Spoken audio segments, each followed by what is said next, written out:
Imagine por um momento. Você está no meio de uma tempestade. Notificações explodindo no celular, prazos se acumulando, relacionamentos exigindo atenção, contas para pagar, decisões urgentes para tomar. E no centro de tudo isso, uma pergunta perturbadora ecoa. Como encontrar paz quando o mundo inteiro parece conspirar contra nossa serenidade? Os filósofos antigos enfrentaram guerras, pragas e incertezas que fariam nossos problemas modernos parecerem triviais. Então, qual era o segredo deles para cultivar uma calmaria interior que resistia a qualquer tempestade externa? Bem-vindos ao nosso canal, onde exploramos os mistérios da existência humana através das lentes da filosofia atemporal. Hoje vamos desvendar uma das questões mais urgentes do nosso tempo: como encontrar equilíbrio e serenidade em meio ao caos acelerado da vida moderna. Se você busca compreender a existência e desenvolver pensamento crítico para navegar melhor pelos desafios da vida, inscreva-se no canal e ative o sininho para não perder nenhum conteúdo. E me conte nos comentários, qual situação do dia a dia mais desafia sua capacidade de manter a calma? Vivemos em uma era paradoxal. Nunca tivemos tanto acesso à informação, tantas ferramentas de comunicação, tanto conforto material. E, simultaneamente, nunca experimentamos níveis tão altos de ansiedade, depressão e sensação de vazio existencial. Os dados são alarmantes. Transtornos de ansiedade afetam mais de 260 milhões de pessoas globalmente, e a sensação de sobrecarga informacional se tornou uma epidemia silenciosa. Mas essa não é uma condição inevitável da modernidade. Filósofos de diferentes tradições desenvolveram estratégias profundas para cultivar a tranquilidade interior, independentemente das circunstâncias externas. O que eles descobriram pode transformar radicalmente nossa relação com o caos contemporâneo. A primeira revelação vem dos estoicos da antiga Grécia e Roma, que enfrentaram perseguições políticas, exílios forçados e a queda de impérios inteiros. Epicteto, um filósofo que passou anos como escravo antes de alcançar a liberdade, desenvolveu uma distinção revolucionária que pode mudar completamente sua perspectiva sobre os problemas diários. Ele dividia toda a experiência humana em duas categorias fundamentais: coisas que estão sob nosso controle e coisas que não estão. Imagine que você está preso no trânsito, atrasado para uma reunião importante. A reação instintiva é frustração, ansiedade, raiva dos outros motoristas, do sistema de transporte, do planejamento urbano deficiente. Epicteto diria: o trânsito não está sob seu controle. Sua reação ao trânsito está totalmente sob seu controle. Essa mudança de foco é como descobrir um superpoder oculto. Quando você para de desperdiçar energia mental, tentando controlar o incontrolável, uma quantidade surpreendente de serenidade se torna disponível. Mas aqui está o paradoxo mais intrigante. Quanto mais tentamos controlar as circunstâncias externas, menos controle real exercemos sobre nossa própria experiência. É como tentar segurar água com as mãos fechadas. Quanto mais apertamos, mais escapa pelos dedos. Epicteto escreveu: não são os eventos que nos perturbam, mas nossos julgamentos sobre os eventos. Essa frase, aparentemente simples, contém uma revolução completa na forma como experimentamos a realidade. Você já percebeu como duas pessoas podem reagir de maneiras completamente opostas ao mesmo acontecimento? O que determina a diferença não é o evento em si, mas a interpretação que cada uma faz dele. Experimente agora um exercício prático. Pense na situação mais estressante que você enfrentou na semana passada. Agora, mentalmente, divida todos os elementos dessa situação em duas colunas: o que estava sob meu controle e o que não estava sob meu controle. Você provavelmente descobrirá que gastou 80% da sua energia mental preocupando-se com coisas da segunda coluna. E se redirecionássemos essa energia inteiramente para a primeira coluna? Essa reflexão nos conduz naturalmente a uma tradição filosófica completamente diferente, mas igualmente poderosa: o budismo e sua compreensão radical da natureza do sofrimento. Siddhartha Gautama, que se tornaria conhecido como Buda, era um príncipe que abandonou todos os privilégios de sua posição para investigar uma pergunta que o atormentava: por que existe sofrimento na experiência humana e é possível transcendê-lo? A resposta que ele encontrou, após anos de meditação e investigação interior, foi tão revolucionária quanto contraintuitiva. O sofrimento, segundo Buda, não surge primariamente das circunstâncias difíceis que enfrentamos, mas de nossa resistência a essas circunstâncias. É a diferença entre dor e sofrimento. A dor é inevitável. Perdas, doenças, decepções fazem parte da condição humana. O sofrimento é opcional. É o que adicionamos à dor através de nossos pensamentos, expectativas e resistência ao que está acontecendo. Imagine que você está segurando um carvão em brasa na mão. A dor física é imediata e inegável. Agora imagine que, além da dor física, você começa a se atormentar mentalmente. Por que isso está acontecendo comigo? Como fui tão estúpido para pegar esse carvão? Isso vai deixar cicatriz? As pessoas vão rir de mim? Minha vida está arruinada. Esse diálogo mental interno multiplica o sofrimento exponencialmente, sem alterar em nada a realidade física da queimadura. Buda chamou essa tendência mental de segunda seta. A primeira seta é o evento doloroso em si. A segunda seta é nossa reação mental ao evento, nossos julgamentos, lamentações, projeções catastróficas e resistência. Curiosamente, a segunda seta frequentemente causa mais sofrimento que a primeira. E aqui está a revelação libertadora. Enquanto nem sempre podemos evitar a primeira seta, temos controle total sobre a segunda. Um executivo me contou recentemente sobre uma experiência transformadora. Ele havia perdido um contrato milionário devido a um erro de comunicação em sua equipe. Inicialmente, sua mente foi dominada por narrativas destrutivas. Sou um péssimo líder. Minha carreira acabou. Nunca vou me recuperar dessa. Então ele se lembrou dos ensinamentos budistas sobre as duas setas. A perda do contrato era a primeira seta, dolorosa, mas já havia acontecido. Todas aquelas narrativas mentais eram segundas setas, multiplicando desnecessariamente o sofrimento. Quando ele parou de atirar segundas setas em si mesmo, descobriu espaço mental para aprender com o erro e desenvolver sistemas melhores para evitar problemas similares no futuro. Mas surge uma pergunta inevitável. Essa aceitação não nos torna passivos diante das injustiças e problemas que exigem ação? Aqui encontramos uma das distinções mais sutis e importantes da sabedoria contemplativa: a diferença entre aceitação e resignação. Outro filósofo que ilumina essa questão de forma única é Lao Tzu, o lendário fundador do taoísmo na antiga China. Para ele, a verdadeira força não vem da resistência rígida, mas da flexibilidade adaptativa. Lao Tzu escreveu: nada no mundo é mais suave que a água, mas nada é mais eficaz para atacar o que é duro e forte. Observe como a água se comporta quando encontra obstáculos. Ela não luta contra as pedras, não se frustra com as barreiras. Ela flui ao redor, encontra o caminho mais eficiente e com o tempo pode esculpir cânions inteiros através da rocha mais sólida. Essa sabedoria da água oferece uma alternativa radical à nossa tendência cultural de enfrentar problemas com força bruta. Quando encontramos resistência em nossos relacionamentos, projetos profissionais ou objetivos pessoais, nossa reação instintiva é empurrar mais forte, argumentar mais intensamente e trabalhar mais horas. Mas e se existisse uma abordagem mais elegante e efetiva? Imagine que você está tentando convencer um colega de trabalho sobre uma mudança importante em um projeto. Sua abordagem inicial é apresentar argumentos lógicos, dados convincentes, benefícios claros. Mas ele resiste, apresenta objeções, mantém-se inflexível.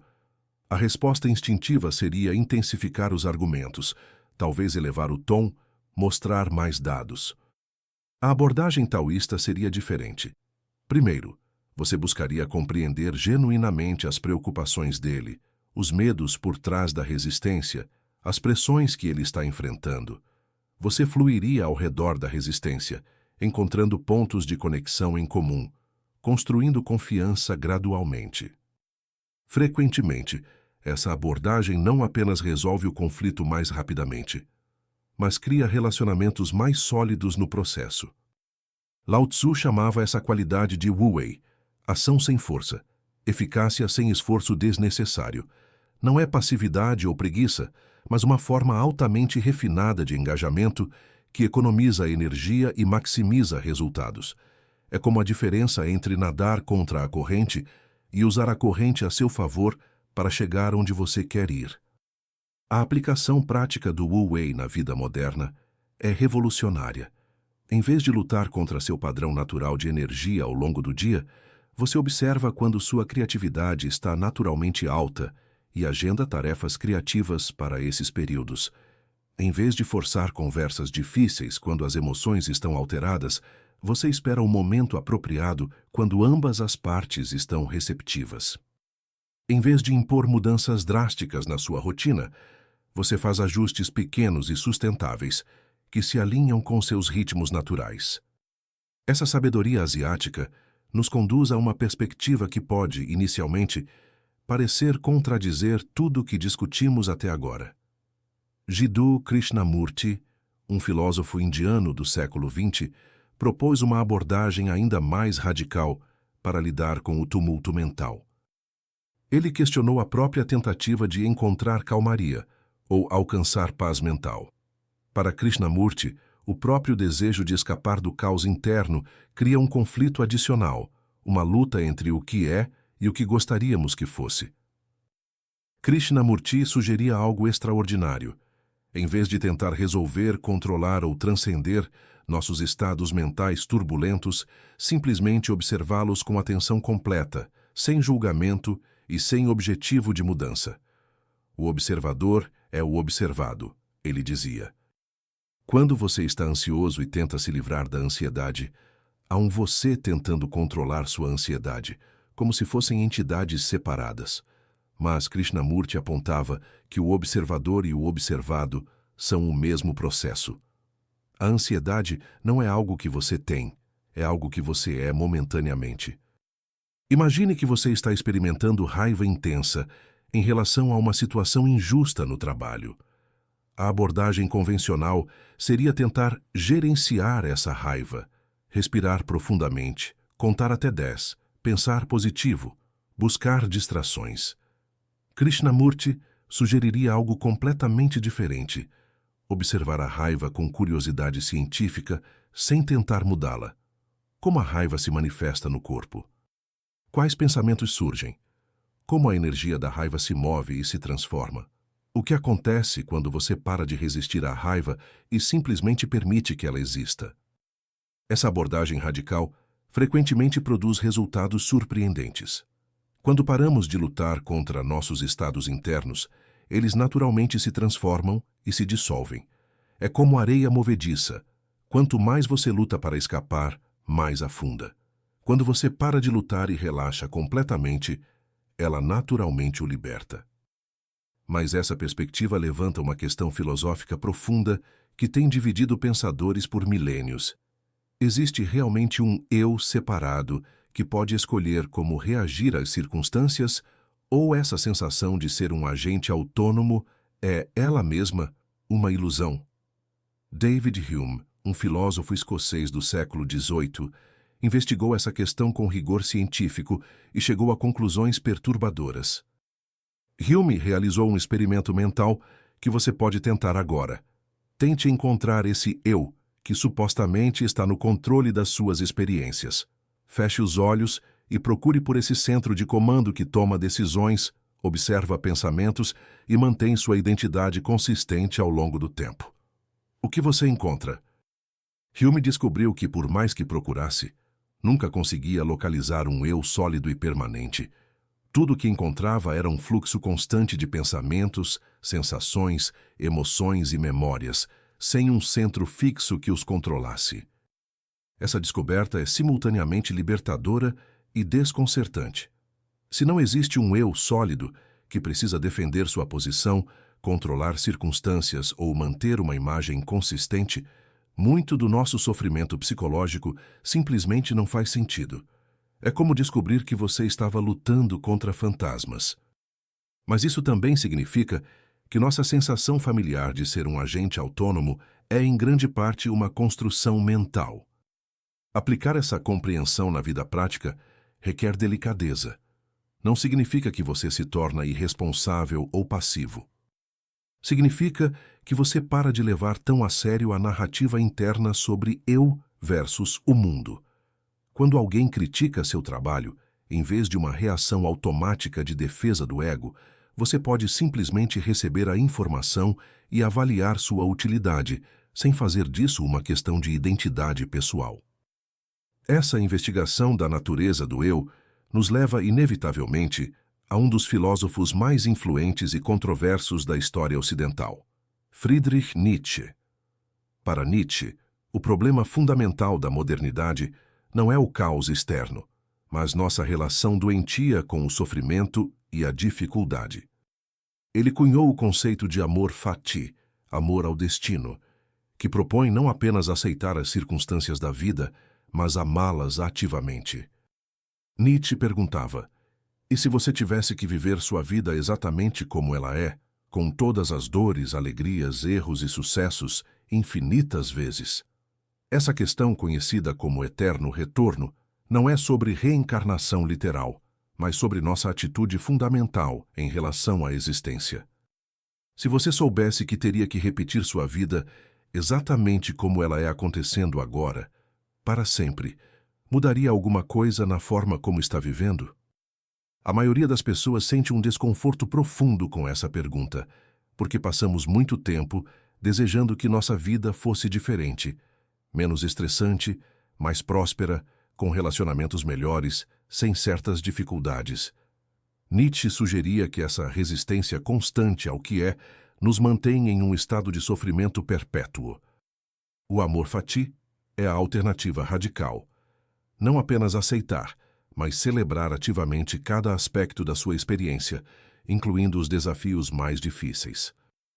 Isso não significa masoquismo ou passividade diante de situações que podem ser melhoradas. Significa reconhecer que os obstáculos, fracassos e períodos difíceis são ingredientes essenciais para o desenvolvimento de força, sabedoria e caráter. Nietzsche escreveu: "O que não me mata me fortalece." Mas ele ia além. O que me desafia não apenas me fortalece, mas me define e me completa. Um empreendedor que perdeu 3 negócios antes de criar uma empresa bem-sucedida me disse: "Hoje, eu não mudaria nenhum daqueles fracassos. Cada erro me ensinou algo essencial que não poderia ter aprendido de outra forma." Se tivesse tido sucesso imediatamente, não teria desenvolvido a resiliência, humildade e sabedoria prática que foram fundamentais para meu sucesso posterior.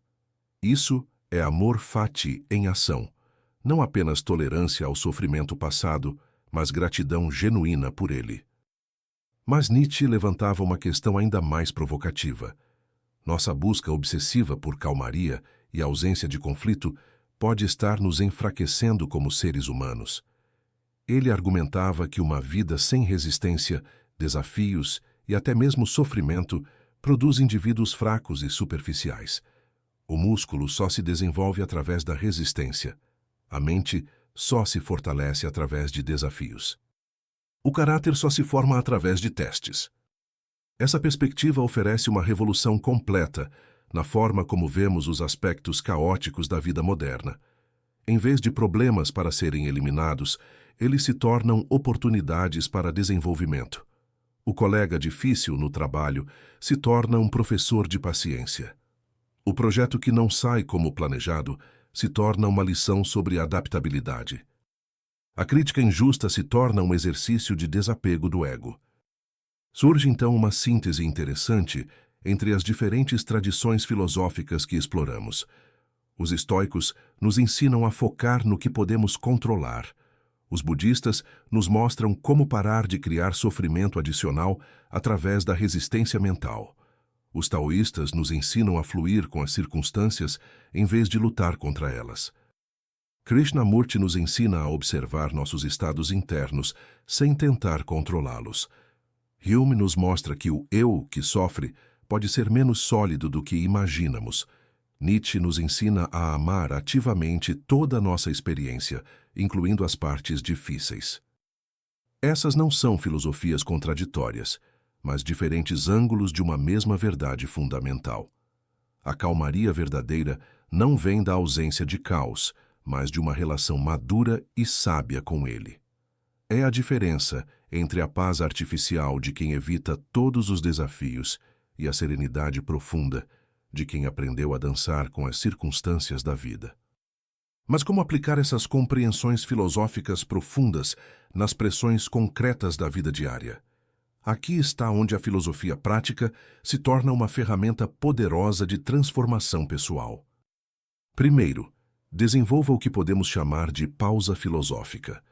Quando você se sentir dominado pelo caos, seja uma discussão familiar, pressão no trabalho, preocupações financeiras ou qualquer situação turbulenta, pare por alguns segundos e faça 3 perguntas simples. O que está realmente sob meu controle nesta situação? Que segundas setas estou atirando em mim mesmo? E como posso fluir com esta circunstância em vez de lutar contra ela? Essas perguntas ativam instantaneamente os insights filosóficos que discutimos, transformando reações automáticas em respostas conscientes. Com prática, essa pausa se torna natural e pode literalmente mudar a trajetória de situações difíceis. Segundo, pratique o que podemos chamar de observação sem agenda.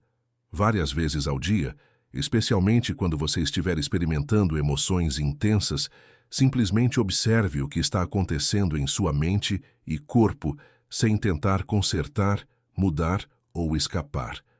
Apenas observe com curiosidade científica, como se você fosse um antropólogo estudando uma cultura fascinante. Esta prática desenvolve a capacidade de estar presente com qualquer experiência sem ser dominado por ela. Terceiro, implemente o princípio da ação mínima efetiva.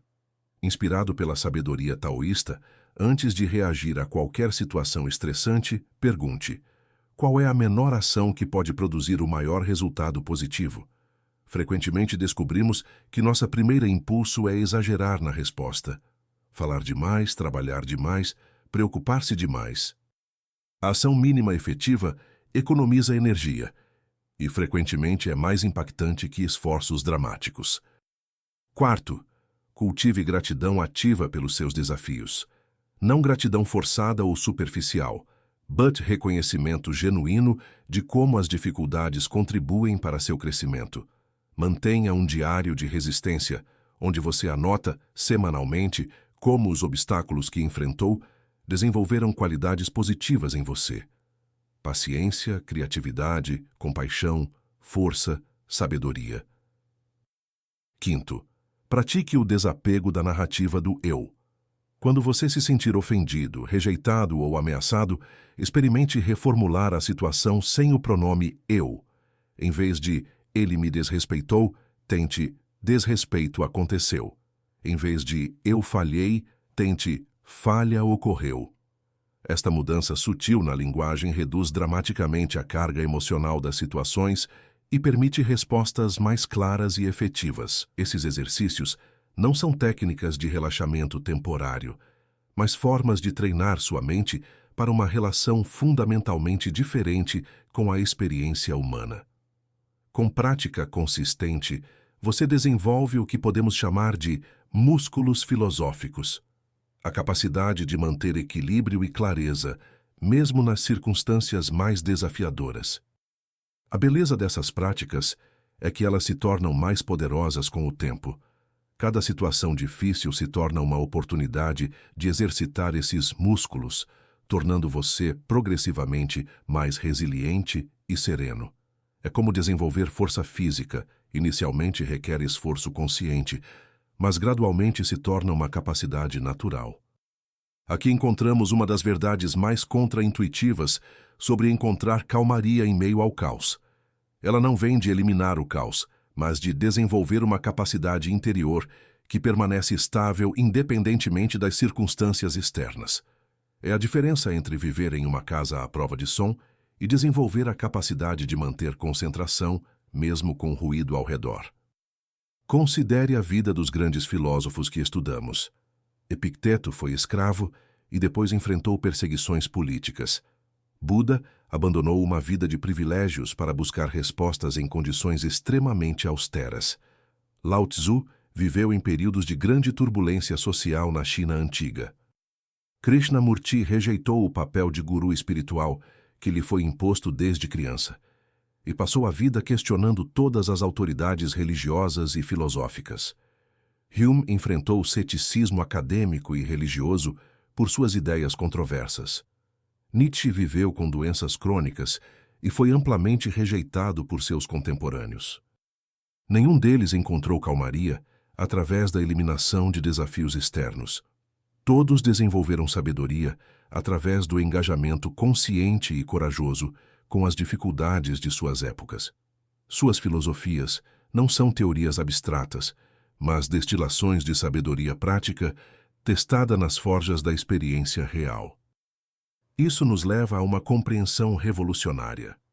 O caos dos dias atuais não é um bug da existência moderna que precisa ser consertado, mas uma feature, uma característica que, quando abordada com sabedoria, pode acelerar nosso desenvolvimento pessoal de formas que períodos de calmaria artificial nunca conseguiriam.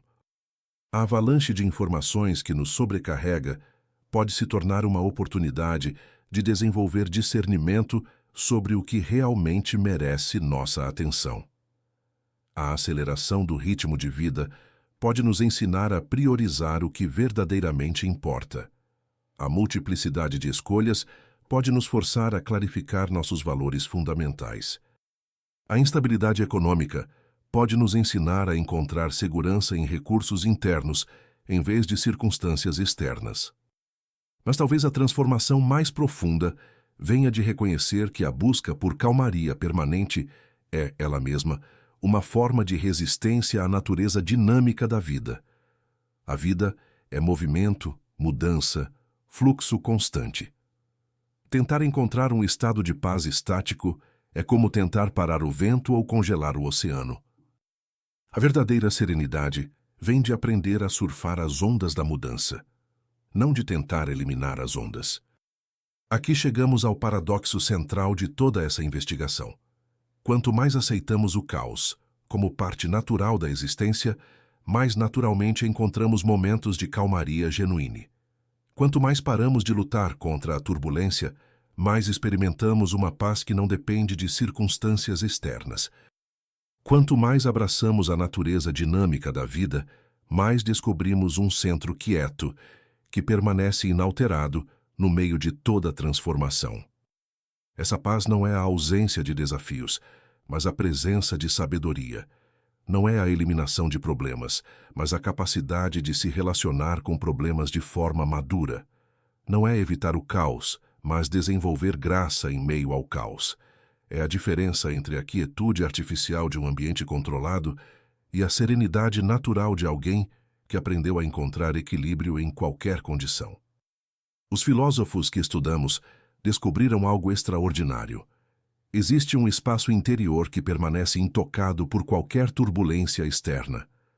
Não é um lugar físico que você pode mapear anatomicamente, nem um estado mental que você pode forçar. É mais como uma qualidade de presença que emerge naturalmente quando você para de tentar controlar o incontrolável e começa a trabalhar habilmente com o que está realmente disponível. Esse espaço interior não é vazio ou passivo. É vibrante, responsivo, inteligente. É de onde surgem as respostas criativas para problemas complexos. É a fonte da compaixão genuína quando outros estão sofrendo. É o que permite coragem quando a ação é necessária. É onde encontramos clareza quando as decisões são difíceis. A arte de encontrar calmaria em meio ao caos, então, não é sobre criar um mundo sem problemas, mas sobre acessar essa qualidade interior de presença que pode se relacionar sabiamente com qualquer problema.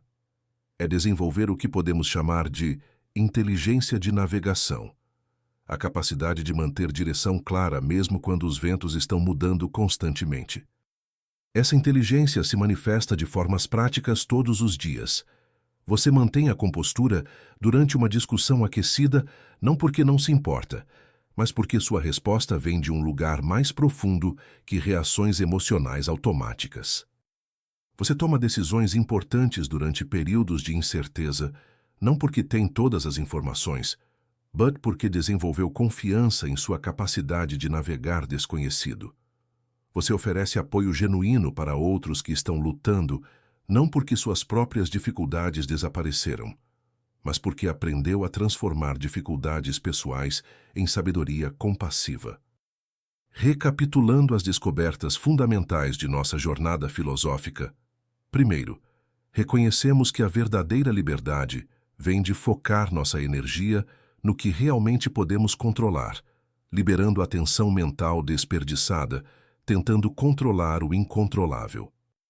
Segundo, descobrimos que muito do nosso sofrimento vem não das circunstâncias difíceis em si, mas de nossas reações mentais a essas circunstâncias, as segundas setas que atiramos em nós mesmos.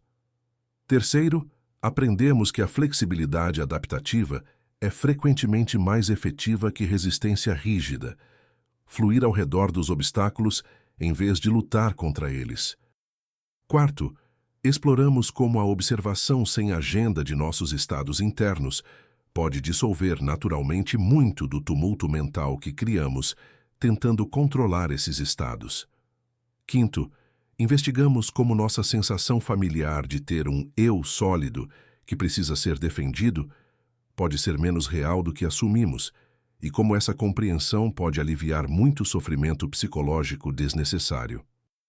E, finalmente, descobrimos como amor ativo por toda a nossa experiência, incluindo as partes desafiadoras, pode transformar obstáculos em oportunidades de crescimento. Mas deixo você com uma pergunta que pode ecoar muito depois que este vídeo terminar. Se você soubesse que desenvolver uma relação sábia com o caos é mais transformador que eliminá-lo, como mudaria sua abordagem aos desafios que está enfrentando agora? Se compreendesse que sua capacidade de encontrar equilíbrio interior é mais valiosa que qualquer circunstância exterior, que práticas você abraçaria para cultivar essa capacidade? E se descobrisse que a calmaria que busca sempre esteve disponível, não como destino futuro, mas como qualidade presente que pode ser acessada em qualquer momento, como isso transformaria sua experiência deste exato momento? A filosofia não oferece escapatórias da condição humana, mas ferramentas poderosas para viver essa condição de forma mais examinada, corajosa e sábia.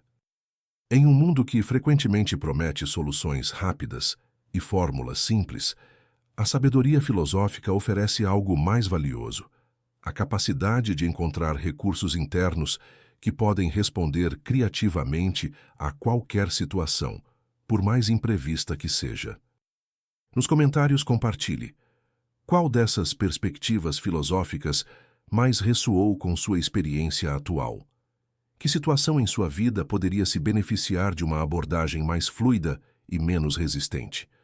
E que práticas você está disposto a experimentar para desenvolver maior serenidade interior? Seu engajamento com essas ideias não apenas aprofunda sua própria compreensão, mas contribui para uma comunidade de pessoas comprometidas com viver de forma mais consciente e sábia. Se este conteúdo ofereceu uma perspectiva nova sobre como navegar as complexidades da vida cotidiana, compartilhe com alguém que também possa se beneficiar dessas reflexões. E prepare-se para nosso próximo encontro, onde investigaremos outro mistério fascinante da existência humana: como o conceito de tempo moldou nossa experiência de realidade e como filósofos revolucionários propuseram formas radicalmente diferentes de experimentar a temporalidade. Até lá, que sua jornada seja preenchida com curiosidade filosófica e serenidade prática.